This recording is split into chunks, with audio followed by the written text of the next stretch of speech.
Well, good morning. Obviously, I'm not the regular preacher. I'm not even the assistant preacher.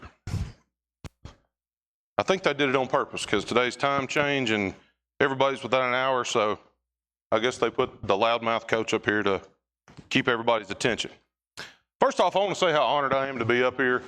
This is second or third time I've had the privilege of doing this.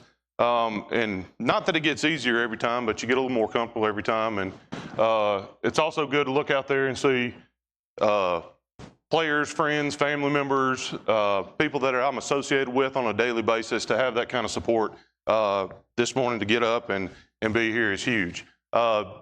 Just so if you don't know me, know my background, I'm Brett Mask. Anytime I do something like this, I have to relate it somewhat.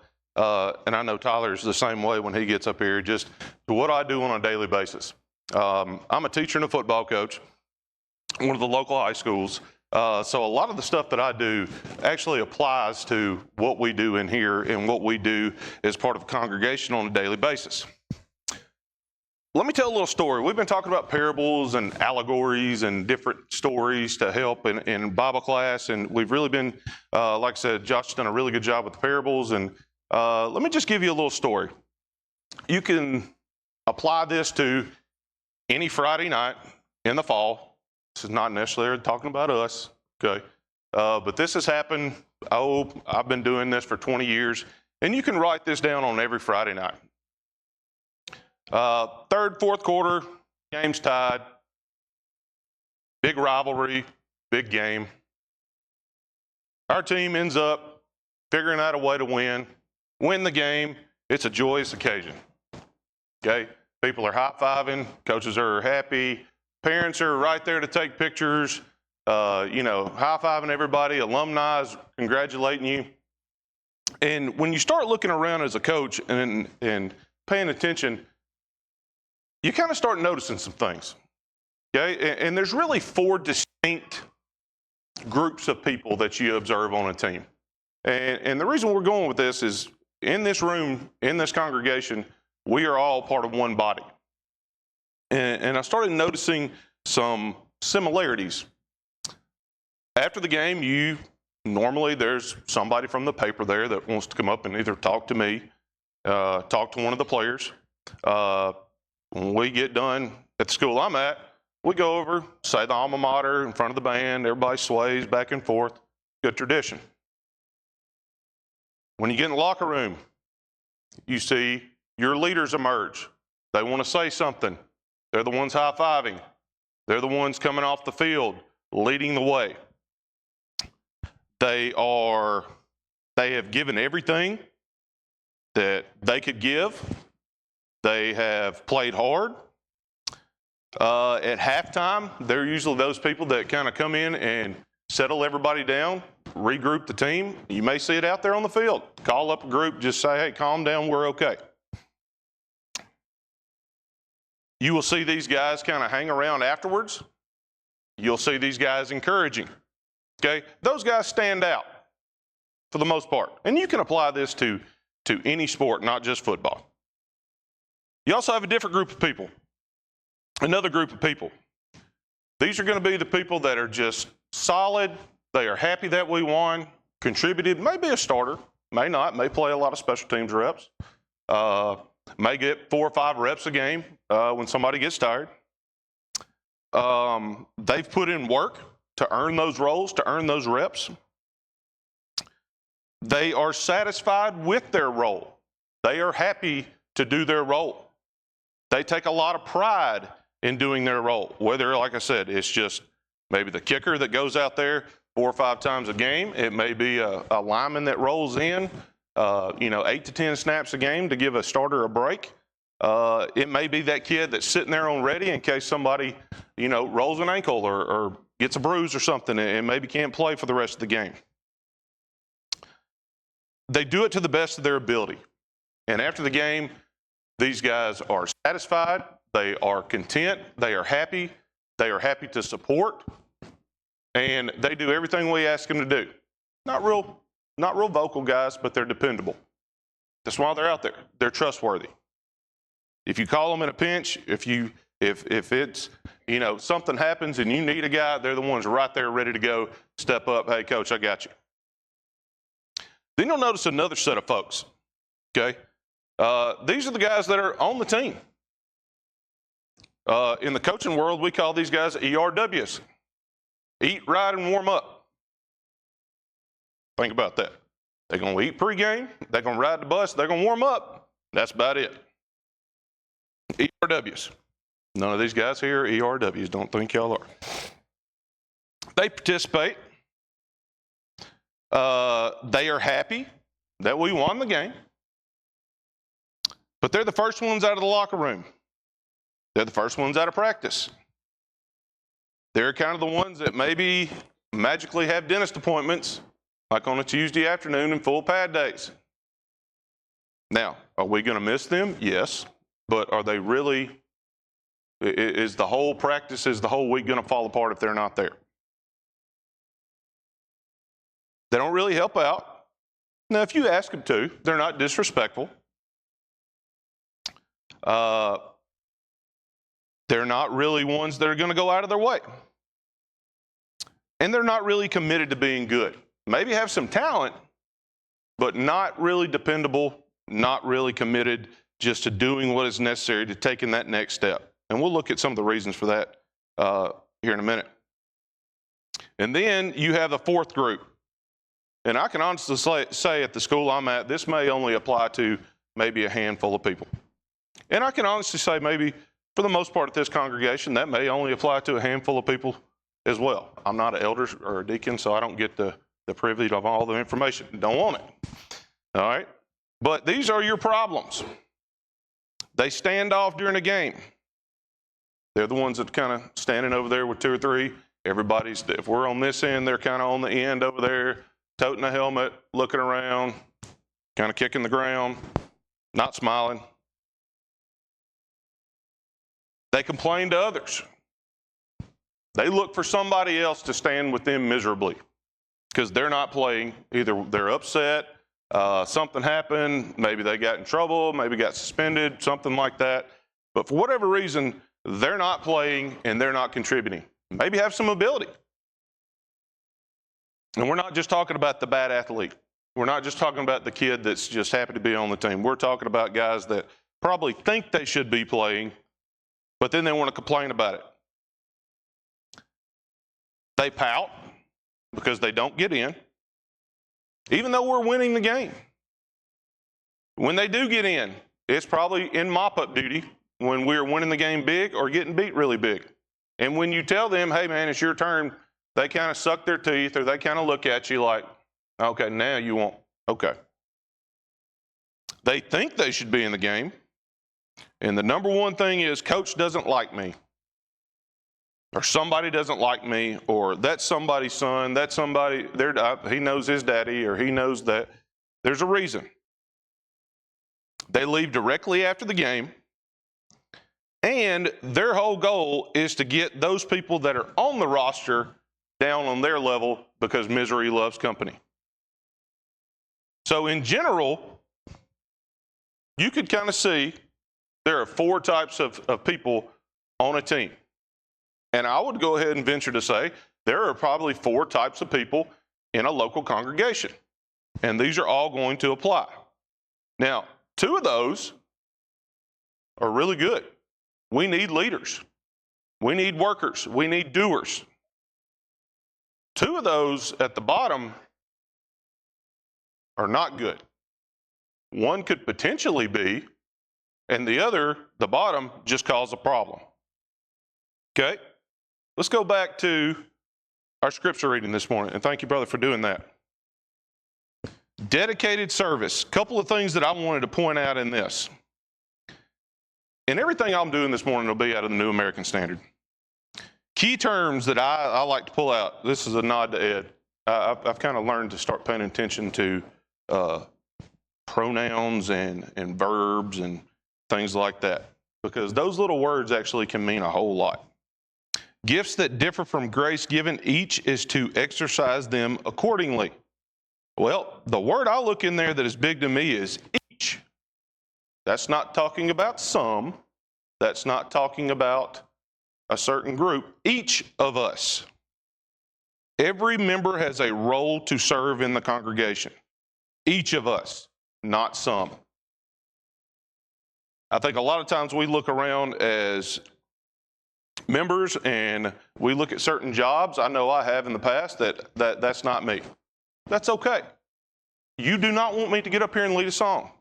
I've tried. We used to have the old song leading course up there, and I got up here, terrible. That ain't me. But I can get up in front and talk to people. I do it for a living. So, going to try to use my ability to the best I can, and hopefully it's good this morning. But everybody has a role. So think about that as we go through this. Where do you fit in? Where do you fit on this in this congregation? And largely, and more importantly, where do you fit within the Lord's universal church and the local congregation? Okay? What type of congregational teammate are you? I told you it's got to have some sort of sports flair to it. Okay? We talked about these. Generally, there are 4 types of team members: leaders, doers, on the rosters, and problems. And one word we kind of use in the coaching world for that problem down there, and it kind of seemed kind of harsh for this, but I'll go ahead and say it. We call those guys cancers, because a cancer is something that needs to get rid of, and it can spread and cause harm to others. Now, are we just trying to cut out cancers in our congregation? No, we want to bring people along and make them better. But eventually, if you can't cure the cancer, we do have instructions on how to fix it in our congregation. We'll get to that in a little bit. Okay? Let's go ahead and jump right in there. A lot of flipping this morning, a lot of scripture, and let's just jump right in here and look at some of the characteristics. And go ahead and be flipping to 1 Thessalonians 5:12. I brought my Bible up here, but it's easier for me standing up in front of you to do the digital method because I can get to it quickly. And my big fingers don't stick to the pages, and it's just a little bit easier. So if you see me up here scrolling, that's what I'm doing. Not checking a text message or anything. But let's just look at some of the characteristics.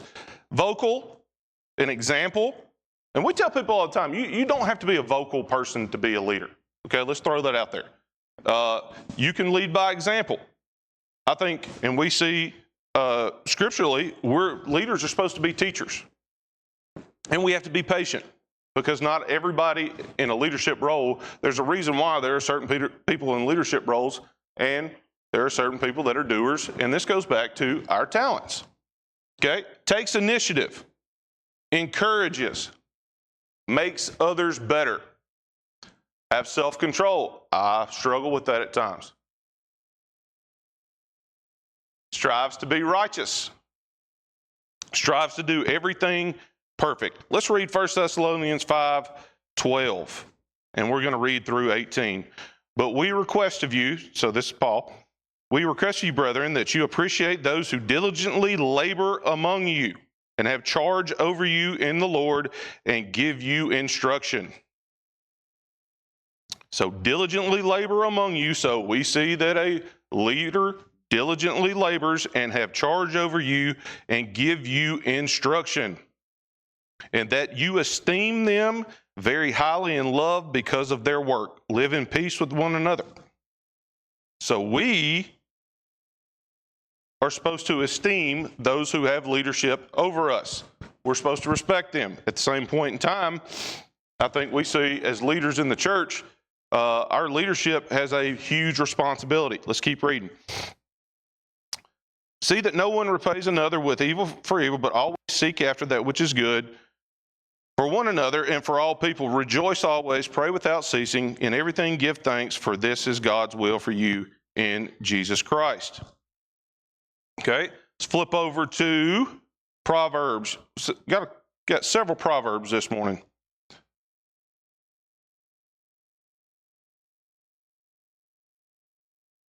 Proverbs 11:14. And everything I'm reading, I think I said this earlier, will be out of the New American Standard. Where there is no guidance, the people fall, but in abundance of counselors, there is victory. And this is contrasting upright and wicked. No guidance, people fall. Abundance of counselors, there is victory. We've heard Josh talk about being with congregations that do not have biblical leadership with elders and deacons, that it's kind of done by the men of the congregation. We see the importance of leadership and good leadership, okay? Because if we don't have leadership, no guidance, the people fall. But in the abundance of counselors, there is victory. Notice it says counselors, okay? That's a plural. We have many leaders here. We have many counselors here. That's not just a job for one person, all right? We saw what happened to Moses, grew weary, literally about ran himself to death trying to lead the Israelite people, and it was too much, okay? And that's why we see helpers. We see multiple counselors, okay? Let's flip to, we're just going to talk about this. 1 Timothy 3, 1 through 13. Most of us are pretty familiar. You don't have to flip to that. The qualifications for elders and deacons, and we talk about a bunch of qualities there. But I do want to flip to Titus. Flip over to Titus 1, 6 through 9. And this is very similar to 1 Timothy, but it's a little more concise.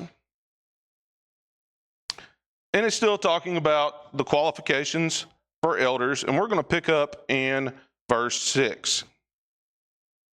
Namely, if any man is above reproach, the husband of one wife, having children who believe, not accused of dissipation or rebellion, for the overseer must be above reproach as God's steward, not self-willed, not quick-tempered, not addicted to wine, not pugnacious or combative.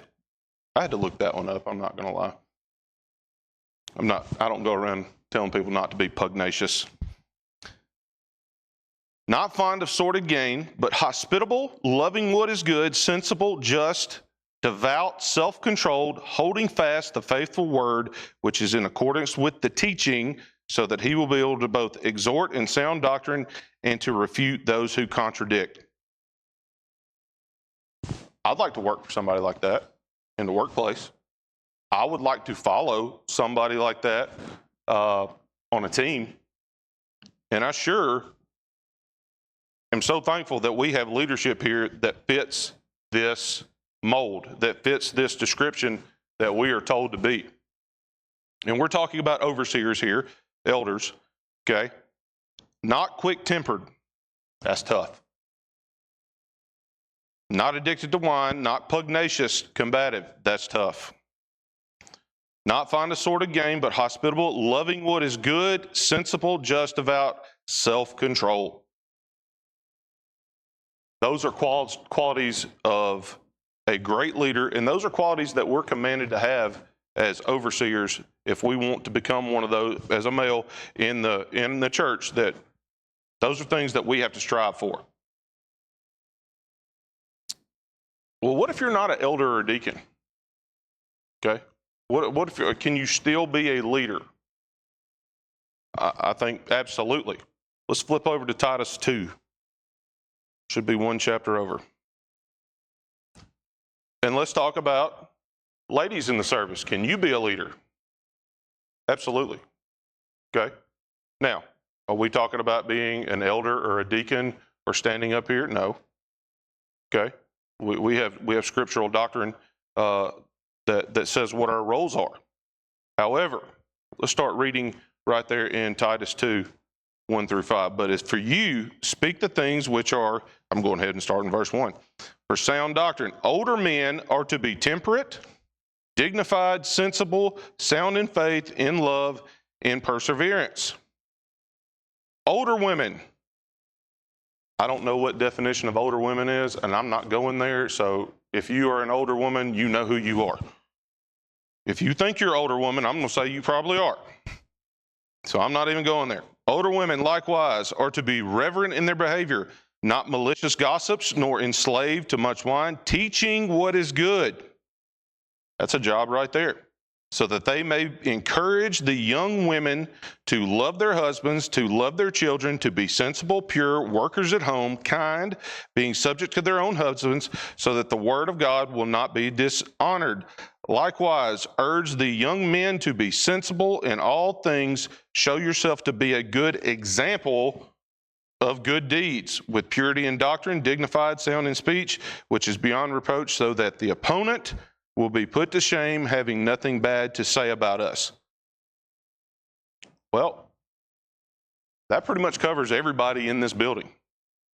If you're an older woman or you're an older man, there's somebody in here, and the way I look at that is, if I'm 31 years old and there's an 18-year-old, I've got a little more experience, I would be considered an older man, then I need to be mentoring and working with those younger men.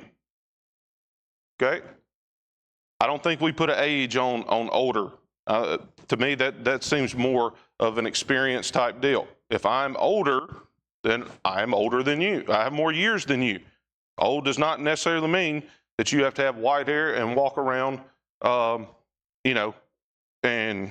and just be the older guy that just wants to come around and talk to everybody. Okay? If you are older than somebody and you are a member of the church and the faith, then we need to be helping younger men and women. We see it on Saturdays, okay, with our ladies' Bible study. See that all the time. We see ladies taking the young children in there and doing cards, okay. We see encouragement groups at people's houses where somebody gets up and leads a prayer or leads a small talk, all right, just to help, get our minds right. So we see all types of leadership right there, and we need good leaders. Okay, let's go to the next one real quick. Doers or workers. Okay, James 1:22, real quick. James 1:22. And a lot of these are stuff that we are familiar with, that we read all the time. James 1:22. But prove yourselves to be doers of the word and not merely hearers who delude themselves. For if anyone is a hearer of the word and not a doer, he is like a man who looks at his natural face in the mirror. For once he has looked at himself and gone away, he has immediately forgotten what kind of person he was. Okay? Flip over to Romans 2:13. We're going to jump through these.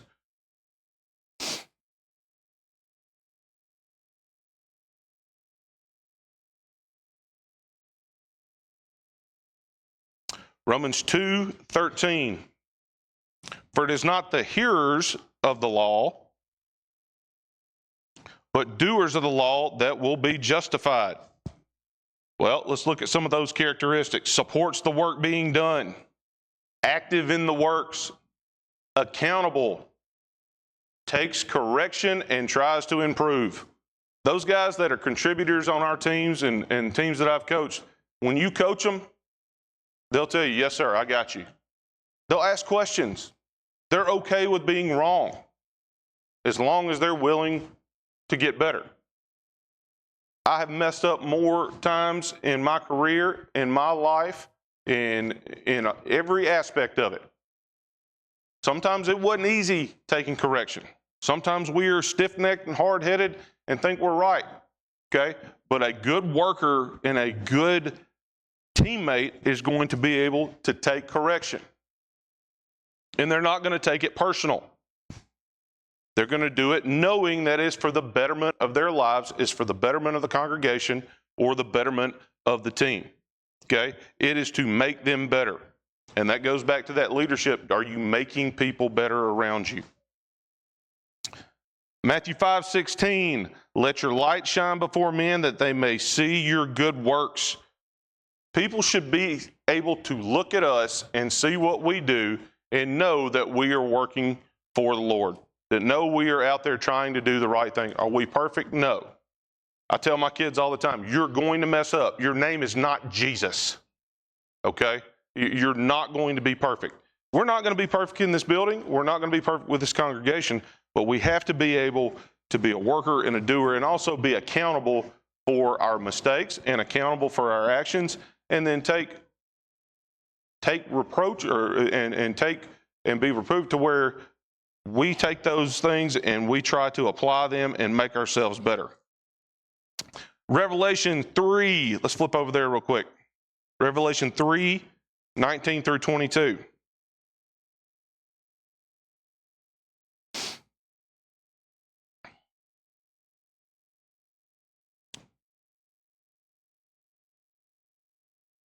And man, don't we say this to our kids all the time? You know, I love you. I'm going to have to whip your tail, but I love you. And they look at you like you're crazy. Like, yes, we love you. And I tell these guys right here that play for me, we love you. Now get on the line and run these sprints because you messed up. We love you, and they look at me like I'm crazy. But it is true care and love. Verse 19, Revelation 3:19. This is Jesus speaking. Those whom I love, I reprove and discipline. Therefore, be zealous and repent. It's right there in red, folks. Okay? If somebody loves you, they're going to reprove and discipline you. And what are we supposed to do? Therefore, be zealous and repent. Goes back to being accountable. Are you able to be correcting? And those people that are workers or doers are more than happy to take correction. If I'm doing something wrong, I want to know that I'm doing something wrong. Tell me. Make me better. Okay? And then the last one, and this is used, I've seen this in every locker room, every FCA handout, every pregame devotion. And we're not even going to flip there, but Proverbs 27:17, iron sharpens iron. Okay? Make each other better. And then the second part of that is those that tend the fig tree will see its fruit. Well, tending a fig tree is what? Work. So we're not going to see that fruit unless we put in the work. Okay? Unless we sow the fields, we're not going to see the benefits of it. Unless we go out to the harvest and work, we're not going to see the benefits of it. Okay? And this world will tell you, you can sit back and somebody will take care of it. Well, that's this world. That's not our spiritual lives. And also, we see those that do not work do not eat. So we are commanded to work, not just in God's service, but we're commanded to work for ourselves as well. And we'll look at that here in a second. All right? Let's flip to the next one. Okay? So we got two pretty good groups here. Now let's go to on the roster. Content with just being present. Now you're going to see them every Sunday and Wednesday. Okay? Just like on the team, they're going to be there. Okay? These are the kids, almost you can't run them off. Okay? They want to be on the team. I say it, some people, they like getting the uniform. They love the T-shirts. They like the pregame meals, the ERWs, the eat, ride, warm up. They get the good stuff. But are they really doing anything? Not willing to be active in the works, and there could be several reasons for that. Fear. It's scary getting up here. I ain't gonna lie to you, it's scary getting up here. It's easier the more you do it. Laziness, lack of confidence, or indifferent. And you can plug any other things in there. And there may be certain aspects that don't fit there, but at the end of the day, we're still just on the roster here. Okay? Let's look at Luke 6.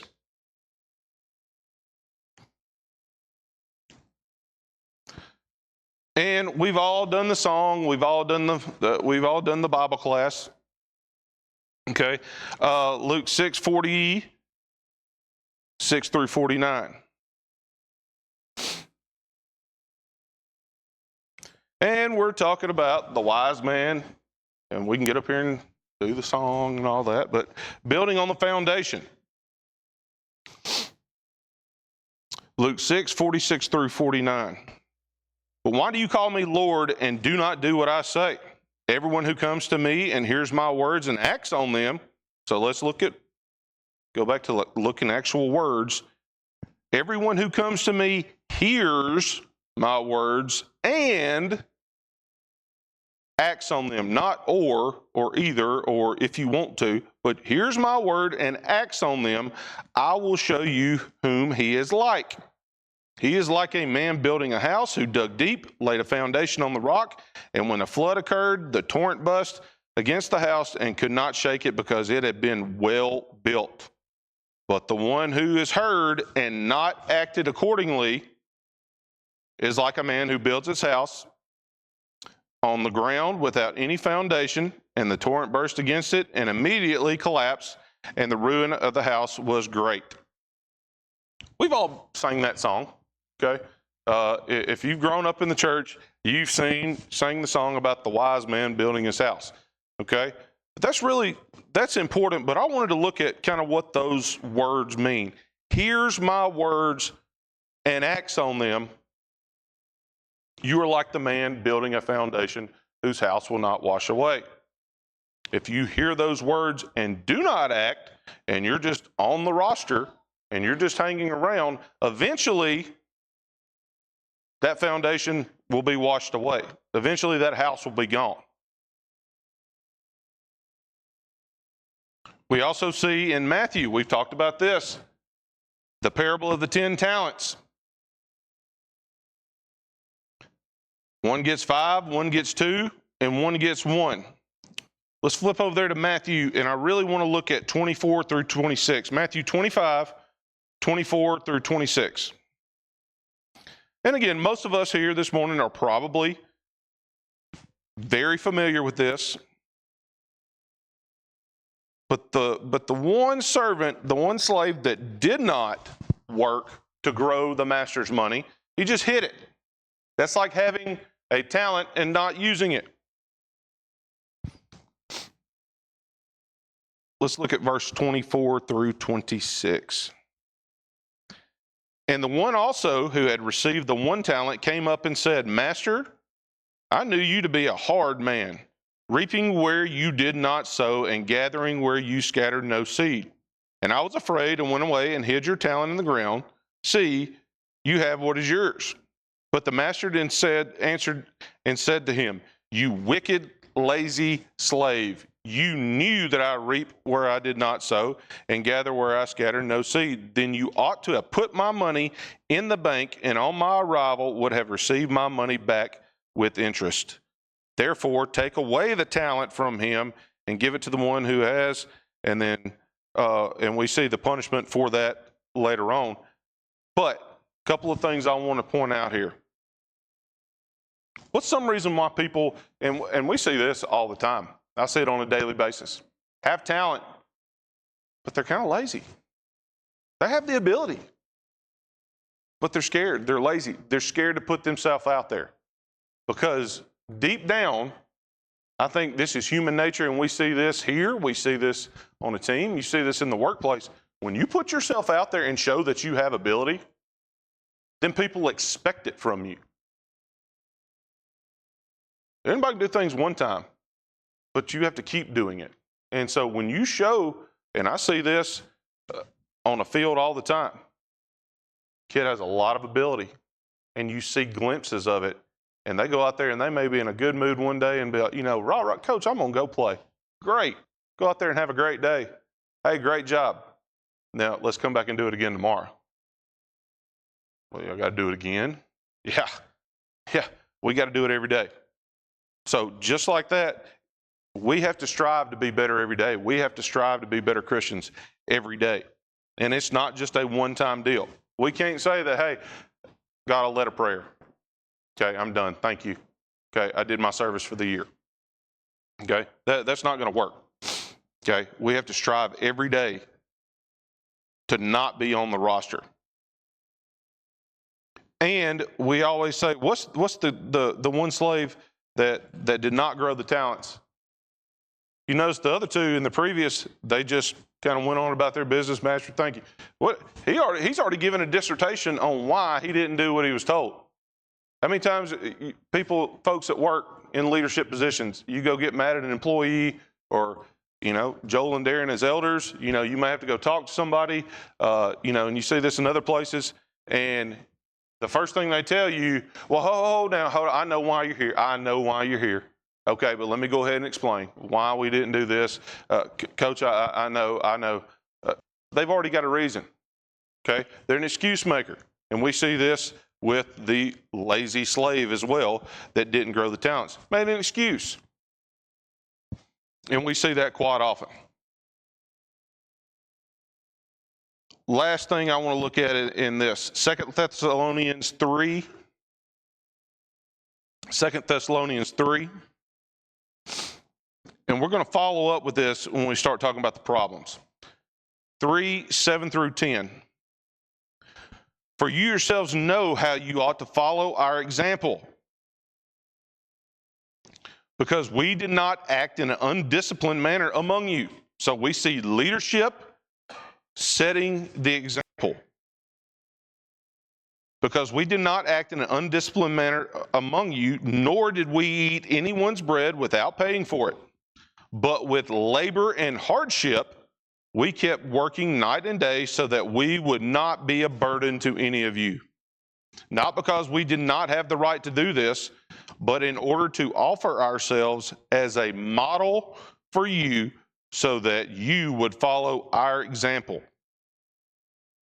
For even when we were with you, we used to give you this order: if anyone is not willing to work, then he is not to eat either.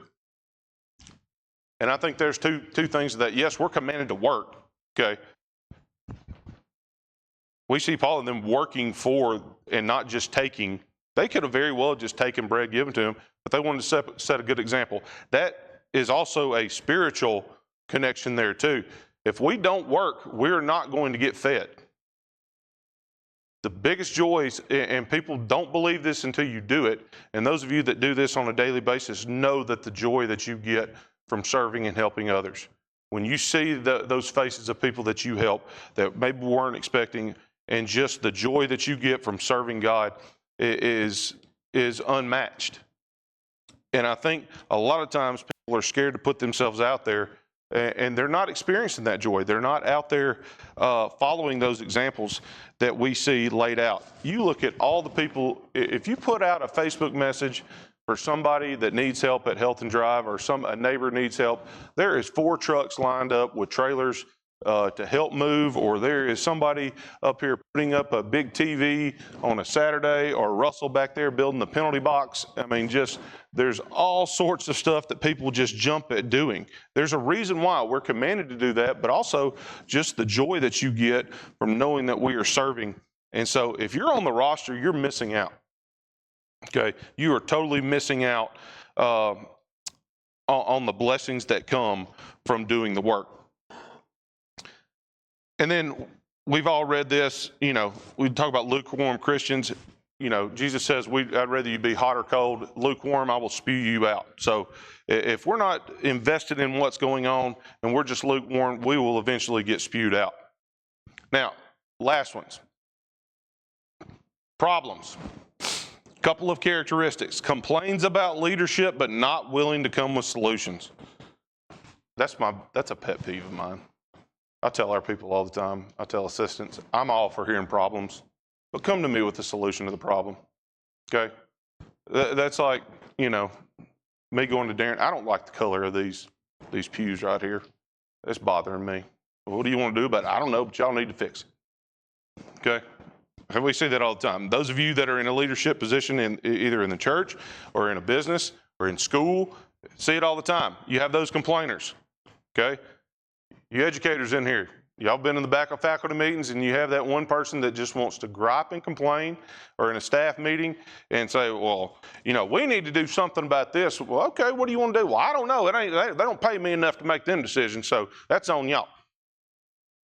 Well, don't come without a solution. And that's just stirring up. That's being a busybody. Combative when corrected, stiff-necked. I didn't do an actual word count, but stiff-necked is mentioned a lot. Go back and look at the Old Testament. They've stiffened their necks, and God is going to punish them. We see it in Stephen's defense. He basically called the Jews, y'all have heard, and y'all are being stiff-necked, and they killed him for it. Okay? So stiff-necked, we see that a lot, especially throughout the Old Testament, and nothing ever good comes from being stiff-necked. We see destruction after that. So combative when corrected. So if we're not able to take correction and we stiffen our neck, I've not seen one example in the Bible where somebody being stiff-necked, it turns out well for them. Okay? Usually some sort of destruction and punishment is coming for those that don't want to change. Not accountable or dependable. And, that's pretty self-explanatory. Don't want to work, not here all the time, in and out. And just like I said, that one or two kid, busybodies, stirs up others. The game's going on down here, you're getting ready to score, go in to win the game, and you got about 2 or 3 folks over here doing this right here. Looking up in the stands. Oh, okay, we scored. Yeah. Guess that means I'll get to go in now that we're winning. And then gets 2 or 3 more over there, and before you know it, there's a group of people over here that hates the coaches, that thinks we're not doing what we're supposed to be doing, or hates leadership, or comes up with all these plans, and then it just builds on top of each other. And now you have a group of people that are unhappy and just, showing up to cause hate and discontent. As a former teacher told me a lot about that small group of kids that come in, they just show up every day to cause hate and discontent. Good example. Okay, just looking at a few scriptures, James 5 and 9, and I'm going to be quick on these. Do not complain against one another. It tells us don't complain against each other, just plain as day. Matthew 7, 1 through 5. All right, let's flip over there real quick if you want to, real quick. If not, I'm going to read it for you. And we've seen this one a lot. My kids, I've even heard them say, you got that plank sticking out of your eye, and we use this a lot. Matthew 7, 1 through 5. Do not judge so that you will be not judged. For in the way you judge, you will be judged. And by your standard of measure, it will be measured against you. Why do you look at the speck that is in your brother's eye, but do not notice the log that is in your own?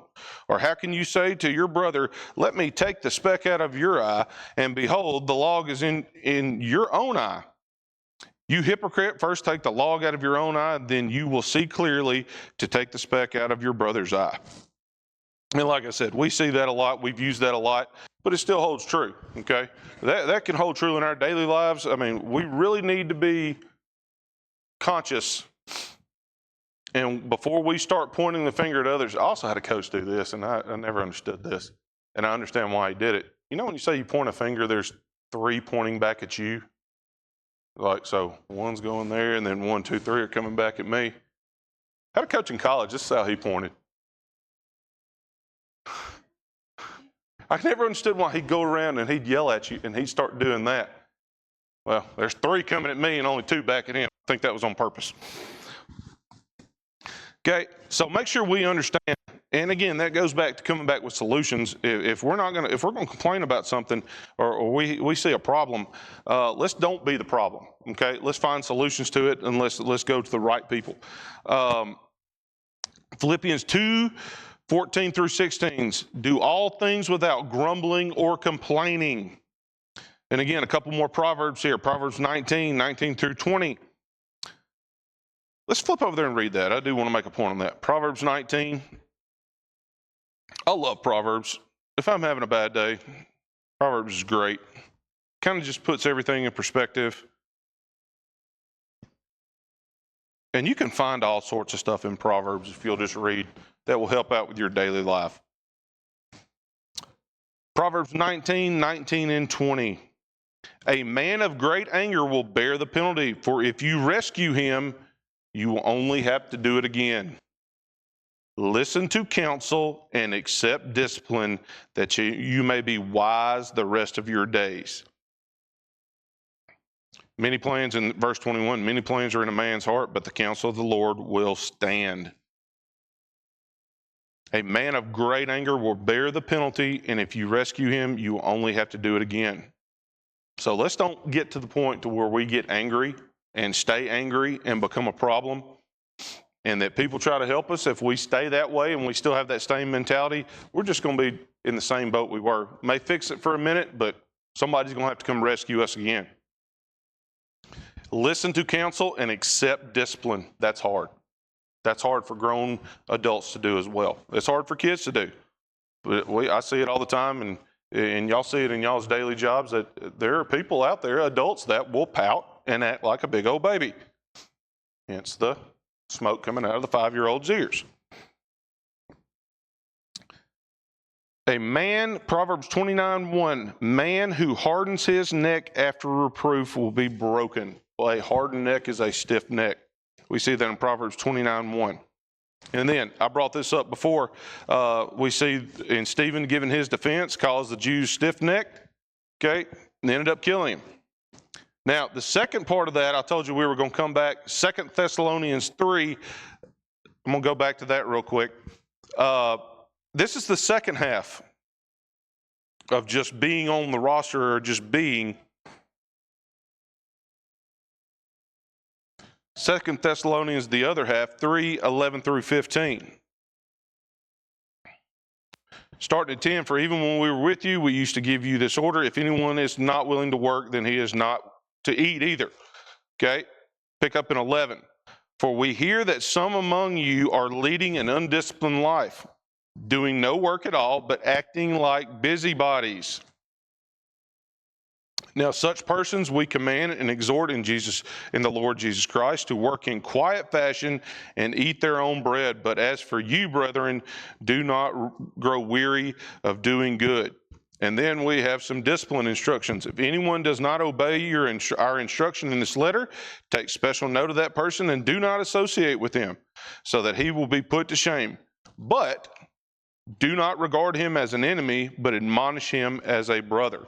So we do have some example there and some direction on how to correct people that aren't doing wrong. And we've seen over the years, I think our leadership has done an outstanding job of following the example and using church discipline properly, because we go by the example that was set. And again, that goes back to good leadership. But if someone is not going to correct themselves, we can't just like we tell on our team, if you're going to be a problem or a cancer, eventually we're going to have to cut you off. We're not for throwing people away. I love giving kids second chances, okay? But if they're going to continually be stiff-necked, not take any discipline, eventually one little lump of leaven ruins the whole lump, or one little bit. So one little cancer cell, if I can talk, in the body is going to eventually spread if it goes undetected or it goes untreated. Same thing in a local congregation, okay? Not saying that we want to kick people out by any means, okay? We want everybody to be here. We want everybody to be a part of the work and do what is right and do what we're commanded to do by the examples that we have set. But at the same point in time, if somebody can't get right, we do have authority in the church on how to handle that. So we need to make sure we're not getting to that point. Last little thing I'm going to say. This is one of those things to where there is mobility. You're able to move. We're not like in the Indian caste system to where if you're born an untouchable, you're going to stay an untouchable. Okay? Just like on a team, we are striving as coaches and as leaders to take those problems, to take those on the roster people and bump them to those leaders and doers. That is the goal. That's why we don't just go around firing kids left and right because they didn't do what we asked them to. Our job is to teach them. Just like our job in the congregation as older men and women, as leaders, as workers, is to bring others with us to make each other better. So if you think you're kind of on the roster or have been a problem, you don't have to stay there, okay? You have mobility. We want to get people to doers and leaders, to workers, okay? Just like on our team, we're going to take that kid and we're going to keep working with him and coaching him and getting him in the weight room and studying film and try to make that kid a doer. Try to make that kid a contributor. So we should be doing the same thing with each other here. We ought to be making each other better so that we don't become those problems. So we don't become just those on the roster, those lukewarm Christians. Okay? And the final thing I'm going to say is just to finish up. If you're not part of the Lord's church and you haven't made that commitment, you're still sitting in the stands. Okay? So you're not even on the list. You can't even become a problem until you get on the team. And understand this, we are able to move people. You're able to move the needle. We should be moving the needle for everybody to try to make each other better. And there's a saying that we say all the time. You either get better or you get worse. You don't stay the same. And that's true in everything we do. And especially if we're not studying, if we're not working, if we don't have a godly mindset on a daily basis, you're going to slip back. Okay? I'm talking to myself just as much as I'm talking to anybody. Okay? We have to make sure we have that mindset. And the last thing I'm going to leave you with, and I think this is used in every pregame meal devotion that I've ever been a part of, but again, it kind of holds true. 1 Corinthians 9:25. All right, and Paul's an athlete, okay? And we'll start in verse 24. Do you know that those who run in a race all run, but only one receives the prize? Run in such a way that you may win. So we're striving to win every day. Verse 25, everyone who competes in the games exercises self-control in all things. Well, we're in a game every day, a game of life, okay? Exercising self-control in all things. Then they do it to receive a perishable wreath, but we an imperishable wreath. So we can do all this stuff and make ourselves better down here, and we can go lift weights and we can go play sports and all that to go win a perishable wreath, to something that's going to rot away. You can win a state championship trophy, but eventually it's going to rot and it's going to be destroyed and it's not going to mean anything. So we have to strive for that imperishable gift. Therefore, I run in such a way as not without aim. I box. So talking about boxing. I box in such a way as not beating the air. That kind of makes me laugh. The boxer over there that's boxing, he's just over there punching blindly. Okay, we're going to have a purpose. But I discipline my body and make it my slave, so that after I have preached to others, I myself will not be disqualified. That's some powerful statements. Okay, and that's some stuff that we can take on our daily basis. So, and stuff that we could take, we need to make sure we are trying to discipline ourselves, discipline our minds to do the work that we've been called to do. If there's anybody this morning that we can help, that if you're not part of the congregation and you're not part of the team and you want to make that choice, we would more than welcome that choice. And if there's anything that we can do, maybe you've kind of fallen away or you're struggling with some things, you can come forward as well, and we can help you with that as well as we stand and sing.